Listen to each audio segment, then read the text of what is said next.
channel. My name is Tamara, and today I am going to talk about everything that I feel like a military spouse should know. If you are engaged to a military member, you're in a long-term committed relationship with a military member, these are things that I feel like you should know. Just a really quick background history on me.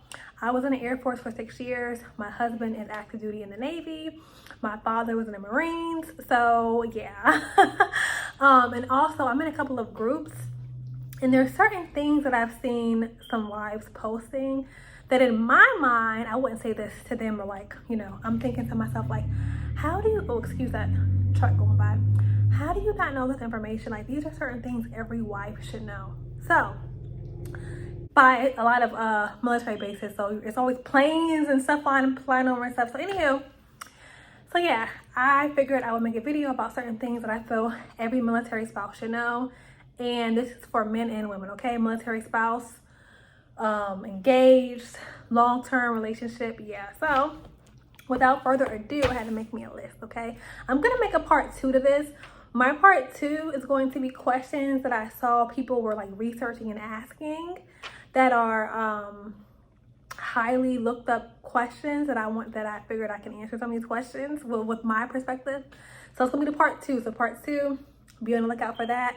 I'm gonna make it as soon as I get done with this video. So anywho, so first, if you are a military spouse, or you're engaged, or you're in a long-term committed relationship, I really want to speak to the spouses because I'm married. So I feel like marriage is a whole different ball game than dating. So I will say, probably for the purpose of this video, I will say married. But some of this stuff I feel like even before you get married, you should know. So number 1, your significant other's commands. What's the name of the command?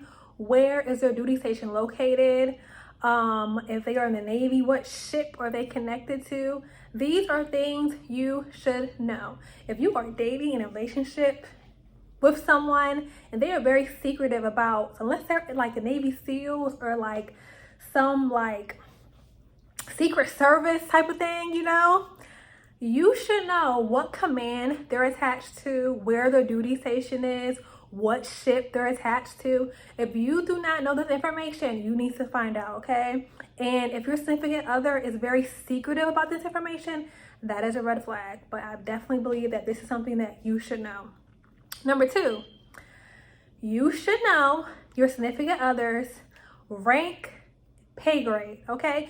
You should know if the person you're with is an E4, E5, O1, O2, O5. You should know this. Quick little hint, officers have, well, you can look on their hat because usually for every branch, I believe, and I was in the Air Force, they have their emblems or insignias on their hats and on their collars. But you should know if you are, you know, what rank the person you're with is. Like, if they're very secretive about that, that is also a red flag. Why wouldn't your spouse or significant other want you to know what their rank or what their pay grade is? You should know that, okay? And also, leading to that, you should know pay, okay? You should know how much your significant other makes. Now, this isn't even just for military spouses, but if you are with someone, oh, y'all please excuse my chicken scratch handwriting.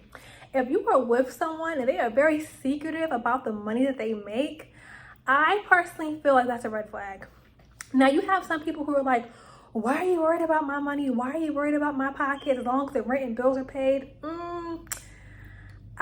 Me personally, I kind of feel like that's a red flag. But in regards to rank, pay grade, you can, if you know if someone's an E5, an E5 in the Air Force, in the Navy, in the Army, in the Coast Guard, in the Marine Corps, all make the same, okay? Now, if they're deployed, then they may get something called like hazard pay or stuff like that. But if they're stateside, like the United States, every person, no matter your pay grade, you make the same amount regardless of any branch. So if you're curious, and it goes by years, you can Google like, what does an E5 in the military make, or what does an E5 in the Air Force make? You can like Google that and search it by how long the person should be was in the military. So next point, your spouse or significant other you should know how long they've been in the military. Oh, how long have you been in the military? How long have you been, enlisted? Or, that should be something that you should know. I just feel like for your knowledge, and also too, like if you want to look up pay and just look up certain things, when you look at the pay chart, it'll go by years, because of course, as many years you've been in the military, your pay increases. And also, you're entitled to, if you're married, to BAH, which is housing pay, and BAS is food pay, BAH is housing. And that also goes by locality, where you live, and also your pay grade. So you can look up all that information.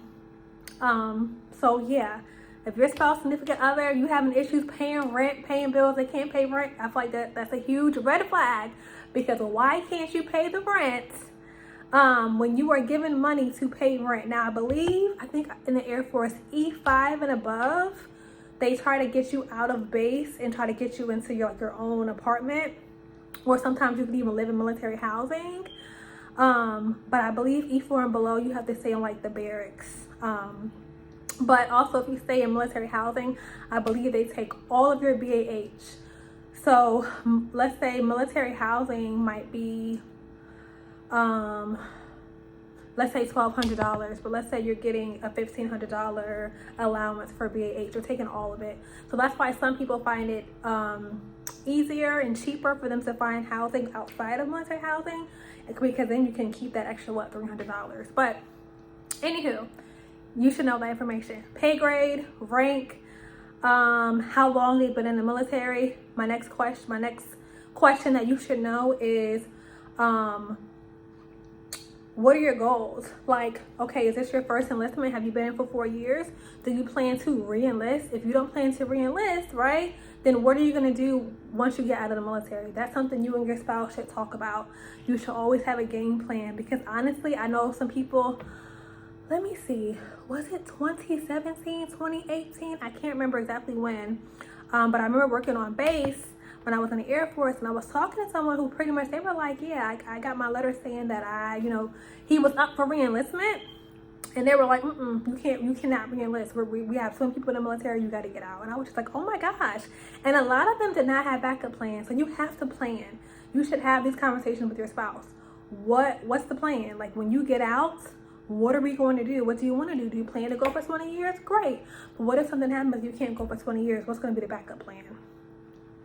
So, talked about goals. Every military spouse, this goes for people who are actually married, should have a military ID. You should have a military dependent ID. If you are a military spouse and you do not have a military ID, that is not good.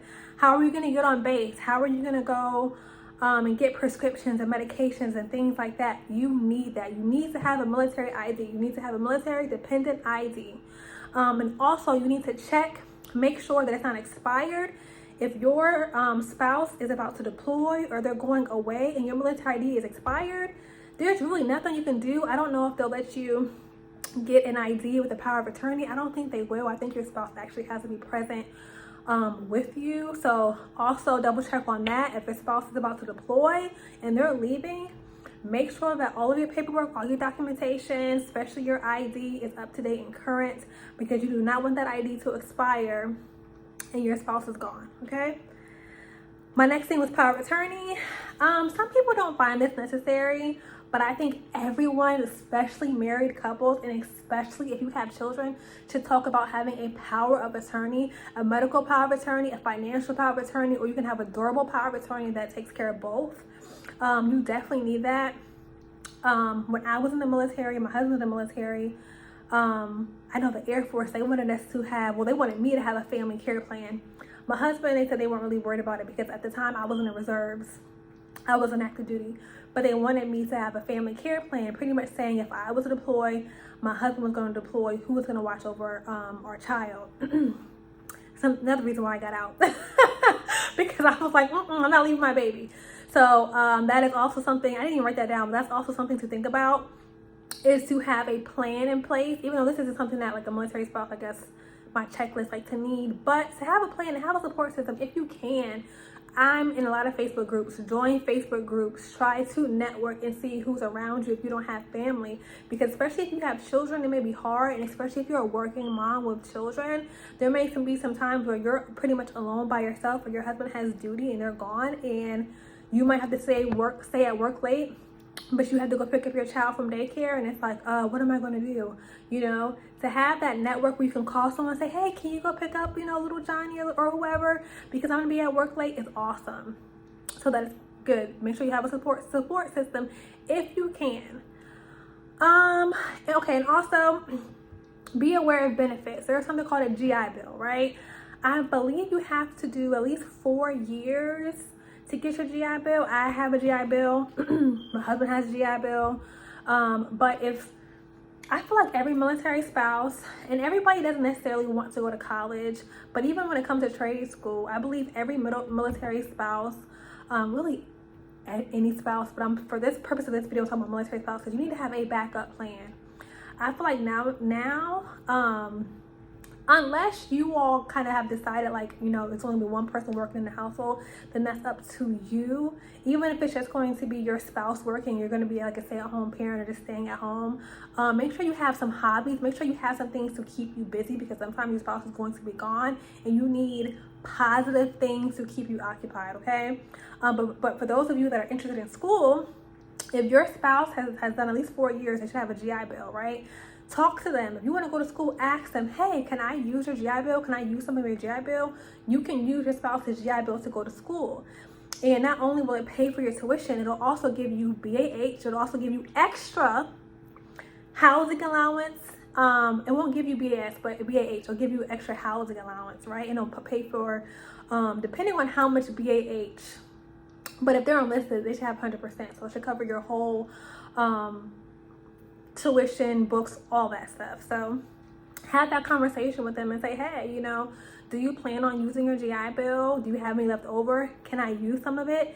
And even if you have children, right? You're a mom, you're working, you can take one class at a time. You can take little by little. Now that may decrease how much BAH and things that you have, and I strongly encourage you to go do your own research. I'll leave some links below about GI Bills and some of the scholarships and things that are available for spouses. But usually the scholarships and funding that's available, you have to be, I believe your spouse has to be an E5 and below, I believe. After E5, they're pretty much kind of like, you're on your own. Sad to say, but it's true. They're kind of like, you're on your own. But talk to your spouse and say, hey, are you using your GI Bill? Can I use it? Can I use one class? Or, I want to take one class or 2 classes. And also, if you have children, talk to your spouse about passing that GI Bill down to your child. Because I have student loans, right? When my father retired, they didn't have, I think it's called the Post 9/11 Act, where you can pass your GI Bill down to your children. That happened right after my dad got out, and he couldn't pass it to me. So I have student loans, that I'm paying. I have student loans. So give your child the gift of not having student loans, So definitely have that conversation. And I think that's it. That is all that I could think of right now. Of course, as the years go on and as time goes on, if I think of anything else that I'm like, I need to talk about that, then I will, make another video. If I think of anything else, I'll probably put it down at the bottom of this video. But I hope you all like this video. Please like, please comment, please subscribe. I am trying to grow my little community. But anywho, I thank you so much for watching, and I hope all of you have a great rest of your day.